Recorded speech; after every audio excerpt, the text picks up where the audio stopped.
اور پاکستان کو فاشزم کی کھائی میں دوبارہ ڈبو دیں. تو یہ نرمی اور یہ لہجہ تبدیل جو ہو رہا ہے یہ تو گھاٹے کا سودا ہے نون لیگ کے لیے، کیونکہ وہ کام جو آپ خود نہیں کر سکتے وہ پہلے سے ہو رہا تھا کسی اور کے تھرو، مگر اگر وہ نہ ہویا تو آپ کے تو لینے کے دینے پڑ جائیں گے. ایک سوچی سمجھی اسٹریٹجی ہے یہ تحریک انصاف کی طرف سے، جس سے آپ کی حکومت، جسے بقول ان کے فارم 47 رجیم کہا جاتا ہے، خطرے میں پڑ جاتی ہے. اس تصادم کے سب سے بڑے بینیفیشری تو آپ ہیں. حکومت کو تحریک انصاف کا خوف ہے، عمران خان کہہ رہے ہیں، وہ کہتے ہیں آپ چاہتے ہیں کہ تحریک انصاف کو فوج کے ذریعے ختم کیا جائے. جی دیکھیے، چاہے یہ مخصوص نشستوں کا معاملہ ہو، پاکستان کی جو اس وقت وفاقی حکومت ہے، مسلم لیگ نون، پاکستان پیپلز پارٹی اور MQM پر مشتمل ہے، وہ تو ان ریزرو سیٹوں کی کسی طرح بھی مرہون منت نہیں ہے. ہمارے پاس اپنی میجورٹی ہے، تو لہٰذا اگر قومی اسمبلی میں کوئی تبدیلی آنی ہے یا اسٹیبلشمنٹ نے کوئی فیصلہ کرنا ہے تو ہم اگر کوئی ہوگا تو ہم اس کا سامنا کریں گے. ہم نے پہلے بھی سامنا کیا ہے. لیکن میں پھر دوہرا دوں گا کہ اس وقت کی جو بانی چیئرمین کی جماعت جو ہے وہ جمہوریت کی جنگ نہیں لڑ رہے، وہ صرف اقتدار کی جنگ لڑ رہے ہیں. انہوں نے ایک سیڑھی آزمائی، پہلے اینٹی امریکہ سیڑھی آزمائی، وہ ٹوٹ گئی، تو پھر انہوں نے کہا جی مائی باپ امریکہ بہت اچھا ہے. اب انہوں نے ایک اور سیڑھی آزمائی، مزاحمت کی، اب وہ بھی ٹوٹ گئی ہے، تو اب وہ دوبارہ مفاہمت کی طرف آ گئے. حکومت اپنا کام جاری رکھے گی، فیصلے جس نے جو کرنے ہیں وہ کر رہے ہیں. سر مگر آپ نے سوال کا جواب نہیں دیا. As a beneficiary of this whole situation ایک تشویش تو ہے. اب تحریک انصاف نے ملک گیر احتجاج کی کال بھی دے دی ہے، 5 اگست کو دی ہے، اور گلا ہے کہ MNAs کو اٹھایا جا رہا ہے ان کا، اور اینٹی کرپشن باڈیز کے سامنے پیش کر دیا جاتا ہے. اب یہ چھاپ جو آپ پہ لگ گئی ہے کہ آپ فارم 47 رجیم ہیں، کہ ایجنسیاں متحرک ہیں، ان کے خلاف کریک ڈاؤن ہو رہا ہے، اس چھاپ اور ان سوالوں کا جواب تو آپ دہائیوں تک نہیں دے سکیں گے خرم صاحب. دیکھیے، یہ اسی طرح کا پروپیگنڈا ہے جس طرح جب انتخابات کے کاغذ داخل ہو رہے تھے تو شور ڈال دیا کہ ہمیں کاغذ نہیں داخل کرنے دیے جا رہے، ہمارے کاغذ چھین لیے گئے. اور جب کاغذ داخل ہو گئے تو اسی جماعت نے دعویٰ کیا کہ ہم نے پاکستان کی تاریخ کے سب سے زیادہ کاغذات نامزدگی، اور اگر مجھے نمبر یاد ہے 2425 کاغذات داخل کیے. تو لہذا یہ ان کا شور ہوگا، جاری رہے گا. اور کل قومی اسمبلی کا اجلاس ہے، آپ دیکھیں گی کہ وہاں اراکین اسمبلی موجود ہوں گے، اور اگر وہ دوبارہ شور کرنا چاہتے ہیں جس طرح انہوں نے بجٹ کے دوران کیا تو وہ بات کریں. لیکن حکومت کا فوکس جہاں ہم اس اپوزیشن کے فساد کی اور فاشزم کی مزاحمت کرتے رہیں گے، لیکن فوکس تو پاکستان کے عوام کی خدمت پر ہے جس کے لیے انہوں نے ہمیں منتخب کیا. خرم صاحب، تحریک انصاف الیکشن ٹرائیبیونل سے اپنے حق میں فیصلے آنے کی امید کر رہی ہے، اور بڑی پر امید ہے کہ دسمبر میں اقتدار بھی آئے گا. نئے الیکشنز کی نہ صرف توقع ہے، بٹ عمران خان کہہ چکے ہیں کہ کمر کس لی جائے، تیاری پکڑی جائے. کیا حکومت ان توقعات کے حوالے سے اپنے آپ کو خوفزدہ محسوس کر رہی ہے؟ جی نہیں، خطرہ تو سب سے بڑا یہ ہے کہ پاکستان میں مہنگائی دوبارہ بڑھنا شروع ہو جائے گی، اور خاص طور پہ اشیاء خورد و نوش کی مہنگائی میں جو بہت واضح کمی آئی ہے الحمدللہ، قیمتیں رک گئی ہیں کھانے پینے کی، اس میں اگر دوبارہ کوئی بوسٹ آتا ہے تو تیل کی قیمت بڑھنے کا زیادہ بڑا اندیشہ ہے ہمیں، جس سے پاکستان میں مہنگائی کو ایک نیا بوسٹ ملے گا. تو زیادہ خطرہ جو پرفارمنس کے ایشوز ہیں اس کے اوپر ہے. زیادہ خطرہ اس بات پر ہے کہ ہم وقت پر دیامیر بھاشا اور داسو ڈیم مکمل نہیں کر پائیں گے، وہ زیادہ فوکس ہے.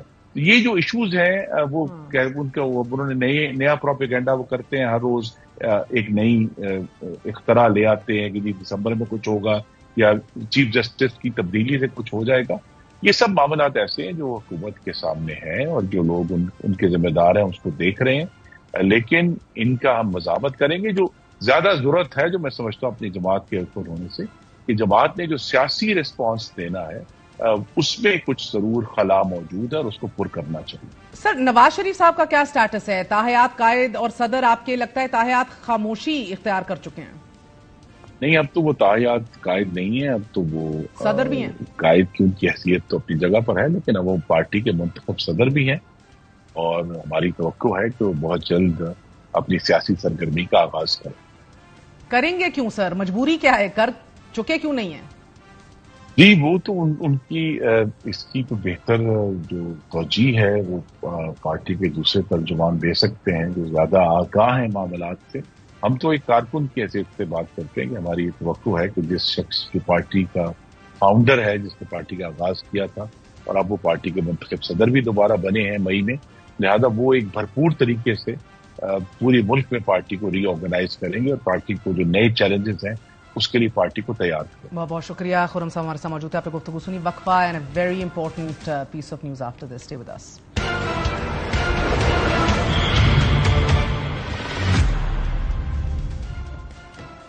اسٹیٹ بینک کی مانیٹری پالیسی کمیٹی نے مسلسل دوسری مرتبہ بنیادی پالیسی ریٹ میں 120 پوائنٹس کمی کر دی ہے، جس کے بعد شرح سود 19.5% کی سطح پر آ گیا ہے. اور انہی توقعات کے بعد پاکستان اسٹاک ایکسچینج میں گزشتہ ہفتے کے دوران جاری رہنے والی ایک بار پھر تیزی دیکھی گئی ہے. یہ سب کچھ ایک ایسے وقت میں ہو رہا ہے کہ جب راولپنڈی میں جماعت اسلامی بجلی قیمتوں کے خلاف دھرنا دیے بیٹھی ہے. بجلی بلوں میں اضافے کے بعد 3 افراد خودکشی کر چکے ہیں. گوادر میں احتجاج جاری ہے اور پارا چنار میں 2 فریقین کے درمیان کشیدگی اس حد تک بڑھ چکی ہے کہ دونوں اطراف کے 5 درجن سے زائد لوگ ہلاک ہو چکے ہیں. اور ایسے میں حکومت جو کہ معاشی اور سیاسی میدان میں اپنی بقا کی جنگ لڑ رہی ہے، اس کو فقط 5 ماہ میں سیاسی، معاشی اور داخلی چیلنجز کا سامنا ہے. آج مانیٹری پالیسی کمیٹی کی جانب سے شرح سود کم کرنے کی وجوہات بیان کرتے ہوئے یہ کہا گیا کہ جون 2024 میں افراط زر کی شرح توقع سے قدرے بہتر رہی اور رواں مالی سال کے بجٹ اقدامات افراط زر کے اثرات بھی توقعات کے عین مطابق رہے. بیرونی کھاتوں میں بہتری کا سلسلہ جاری ہے. قرضوں اور دیگر واجبات کی خاطر خواہ ادائیگیوں کے باوجود اسٹیٹ بینک آف پاکستان کے زر مبادلہ کے ذخائر میں بھی اضافہ ہو رہا ہے. اور اسی پیش رفت کو مد نظر رکھتے ہوئے کمیٹی نے یہ فیصلہ کیا ہے کہ چونکہ افراط زر کا دباؤ قابو میں ہے، تو ایسے میں معاشی سرگرمیوں کو سہارا دینے کے لیے پالیسی ریٹ کو مزید کم کرنے کی گنجائش موجود ہے.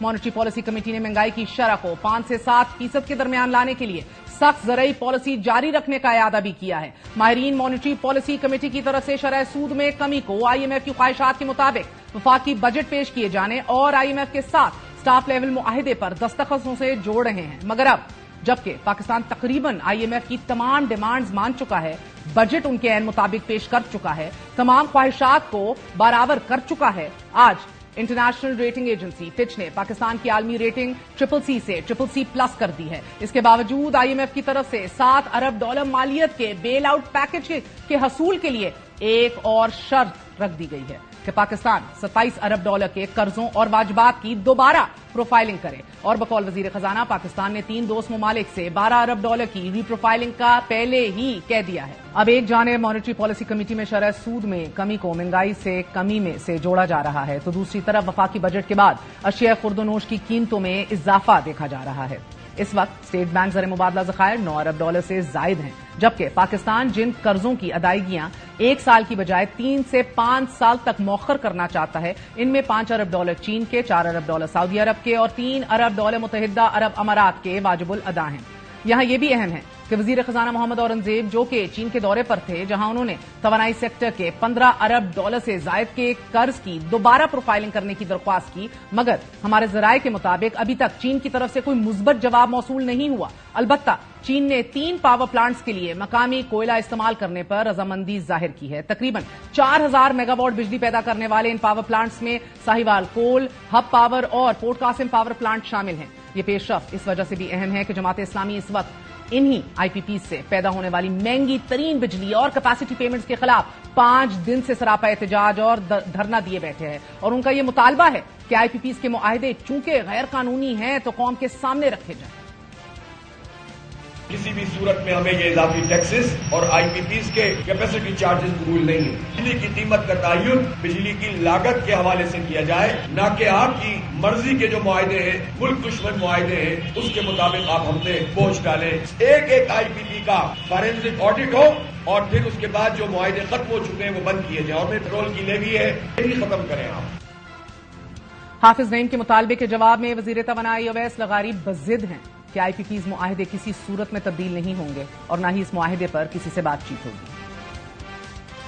ہم یونینیمسلی کسی کانٹریکٹ سے دھکا مار کے ریکارڈ ایک کی طرح $900 ملین کے فائن نہیں پے کر سکتے. یہ پلینگ ٹو دا گیلریز میں بڑا آسان لگتا ہے، اس کو نکال دو، اس کو نکال دو. کوئی ہمارا ان کے ساتھ نہ بات چیت ہوئی ہے اور نہ کسی اور پلانٹ والے کے ساتھ بات چیت ہوئی ہے جن کے ساتھ ہماری اگریمنٹس ہیں. ہم لوگ پورے سیکٹر کو اسٹڈی کر کے اور ایک ہی دفعہ انشاءاللہ بات ضرور کریں گے، لیکن بہت ریسپانسبلی کریں گے جہاں ون ون سچویشن میں دونوں کے فائدہ ہوگا.